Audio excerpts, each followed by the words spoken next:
प्रश्न है, the estimates committee of the Indian parliament consist of.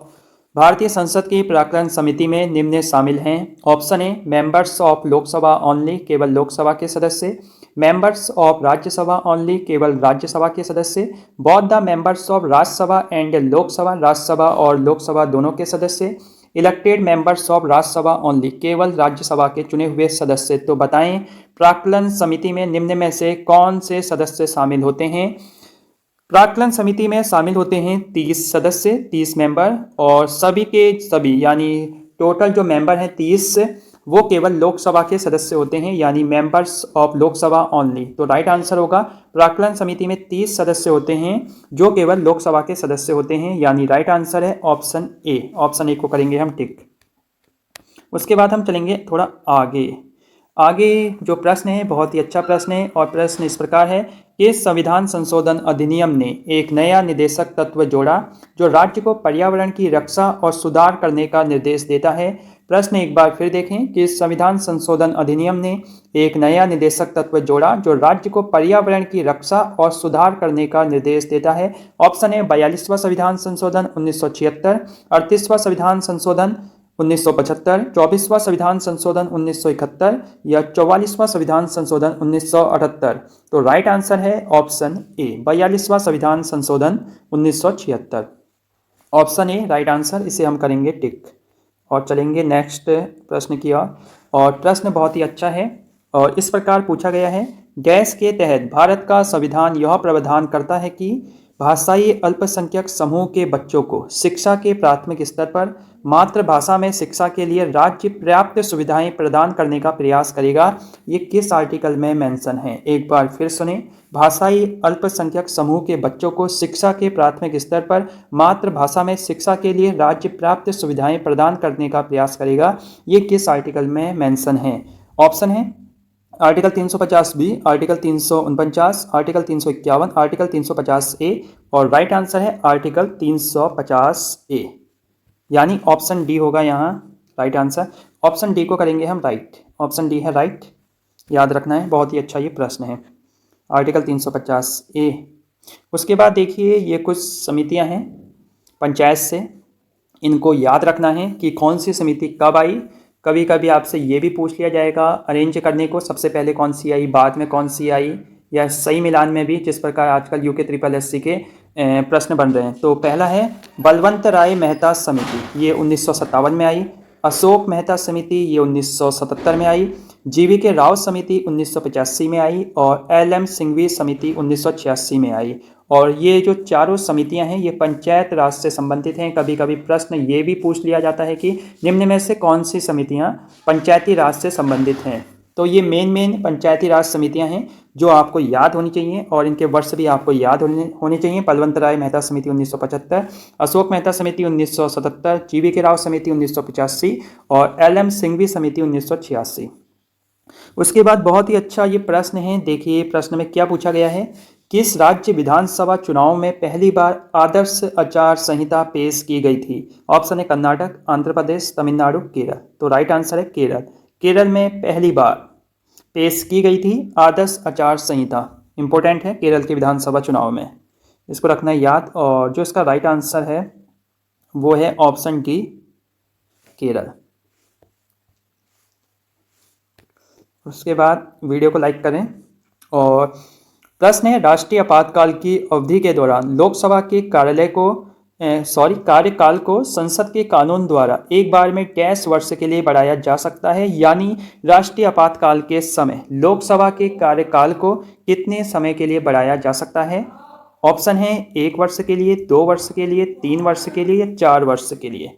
तो राइट आंसर है राष्ट्रीय आपातकाल के समय लोकसभा के कार्यकाल को 1 साल के लिए बढ़ाया जा सकता है। Right answer option A right answer है। इसे रखेंगे ध्यान क्योंकि यह है बहुत ही प्यारा और बहुत ही अच्छा प्रश्न है। राष्ट्रीय आपातकाल की अवधि के दौरान लोकसभा के कार्यकाल को संसद के कानून द्वारा एक बार में 1 वर्ष के लिए बढ़ाया जा सकता है। तो आप बताएं कि राष्ट्रीय आपातकाल किस आर्टिकल से संबंधित है, कमेंट करें। प्रश्न है अद्वैत वेदांत के संस्थापक कौन से भारतीय दार्शनिक थे, यानी अद्वैत वेदांत से संबंधित निम्न में से कौन है। ऑप्शन है महर्षि कणाद, गौतम बुद्ध, बृहस्पति या आदि शंकराचार्य। तो राइट आंसर है अद्वैत वेदांत से संबंधित हैं आदि गुरु शंकराचार्य। ऑप्शन डी है राइट आंसर, जो कि अद्वैत वेदांत से संबंधित हैं। प्रश्न है, किसके पास भारतीय संविधान के आर्टिकल 143 के तहत सर्वोच्च न्यायालय की राय लेने का अधिकार है? ये बहुत ही अच्छा प्रश्न है और प्रश्न इस प्रकार है, किसके पास भारतीय संविधान के आर्टिकल 143 के तहत सर्वोच्च न्यायालय की राय लेने का अधिकार है? और ऑप्शन है prime minister of India, speaker of Lok Sabha, union law minister या प्रेसिडेंट ऑफ इंडिया। भारत के प्रधानमंत्री, लोकसभा के अध्यक्ष, केंद्रीय कानून मंत्री या भारत के राष्ट्रपति। तो राइट आंसर है भारत के राष्ट्रपति के पास अधिकार है कि आर्टिकल 143 के तहत सर्वोच्च न्यायालय से वो राय ले सकता है। ये आपको रखना है ध्यान और बहुत ही अच्छा प्रश्न है। प्रश्न है, निम्न में से किसने ब्रिटिश और भारतीय न्यायाधीशों के बीच समानता लाने की मांग की? ये बहुत ही अच्छा प्रश्न है, इसका आंसर आपको पता होगा। ऑप्शन ए मैकाले का विवरण पत्र, कॉर्नवालिस का कोड, वुड का आदेश या इल्बर्ट बिल। तो राइट आंसर है इल्बर्ट बिल। ऑप्शन डी है जिसने ब्रिटिश और भारतीय न्यायाधीशों के बीच समानता लाने की मांग की थी। ऑप्शन डी राइट आंसर है इल्बर्ट बिल। उसके बाद है प्रश्न है, जब राज्य विधायिका को निलंबित या भंग कर दिया जाता है तो संसद राज्य के लिए कानून बनाने की शक्ति डैश को सौंप सकती है? तो बताएं। जब राज्य विधायिका को निलंबित या भंग कर दिया जाता है तो संसद राज्य के लिए कानून बनाने की शक्ति डैश को सौंप सकती है? तो वो सौंप सकती है, ऑप्शन देख लीजिए, भारत के राष्ट्रपति, संबंधित राज्य के राज्यपाल, भारत के प्रधानमंत्री या संबंधित राज्य के मुख्यमंत्री। तो राइट आंसर है ऑप्शन ए भारत के राष्ट्रपति। यानी जब किसी राज्य में राष्ट्रपति शासन लग जाता है तो जो संसद है वो राज्य के लिए कानून बनाने की जो शक्ति है वो भारत के राष्ट्रपति को सौंप सकती है। Option A right answer. प्रश्न है, जिनके पास कुछ भी ना हो उनके लिए एक शब्द कौन सा होगा? ऑप्शन ए विनीत, अकिंचन, दरिद्र या गरीब। तो राइट आंसर है ऑप्शन बी अकिंचन। जिनके पास कुछ भी ना हो उन्हें हम कहेंगे अकिंचन। उसके बाद प्रश्न है, अमित शब्द का विलोम। तो अमित शब्द का विलोम होता है परिमित। Option C right answer. प्रश्न है, लालटेन शब्द इसमें से क्या है? तो लालटेन शब्द है विदेशज शब्द, याद रखना है। लालटेन अंग्रेजी भाषा का शब्द है जो विदेश से आया हुआ है, इसलिए हम इसे विदेशज भाषा का शब्द मानते हैं। तो राइट आंसर है ऑप्शन डी। वर्तमान हिंदी का प्रचलित रूप इनमें से कौन सा है? तो ये बहुत बार पूछा जाता है कि वर्तमान हिंदी का प्रचलित रूप इनमें से कौन सा है? तो राइट आंसर है ऑप्शन ए खड़ी बोली। और खड़ी बोली को कौरवी भी कहा जाता है, ये आपको याद रखना है। चलिए पूरी व्याख्या ही देख लेते हैं। खड़ी बोली को वर्तमान हिंदी का प्रचलित रूप कहते हैं। खड़ी बोली को कौरवी भी कहा जाता है। इसका विकास पश्चिमी हिंदी के अंतर्गत शोरसेनी अपभ्रंश से हुआ है। खड़ी बोली ठेठ रूप में मेरठ, बिजनौर, मुरादाबाद, रामपुर, सहारनपुर में बोली जाती है।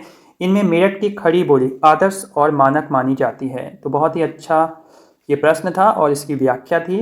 आपको इसका स्क्रीनशॉट लेना है और एक बार इसे देखना है। उसके बाद देखिए, इनमें से कौन सा शब्द शुद्ध है? बताइए कौन सा शब्द शुद्ध है वर्तनी के अनुसार? कौन सा लगता है आपको?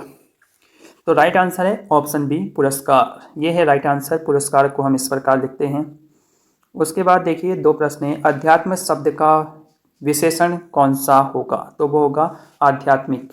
उसके बाद है हिंदी भाषा कौन सी लिपि में लिखते हैं? तो राइट आंसर है देवनागरी। इसको रखना है याद, क्योंकि ये प्रश्न भी बहुत बार रिपीट होता है और कुछ लोग टिक कर आते हैं ब्राह्मी लिपि, जो उनका गलत हो जाता है आते हुए प्रश्न।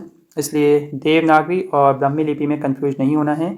और हिंदी भाषा कौन सी लिपि में लिखते हैं अगर पूछा जाए तो राइट आंसर होगा देवनागरी, ऑप्शन डी, इसलिए हाईलाइट किया हुआ है यहाँ। तो ये थे आज के प्रश्न।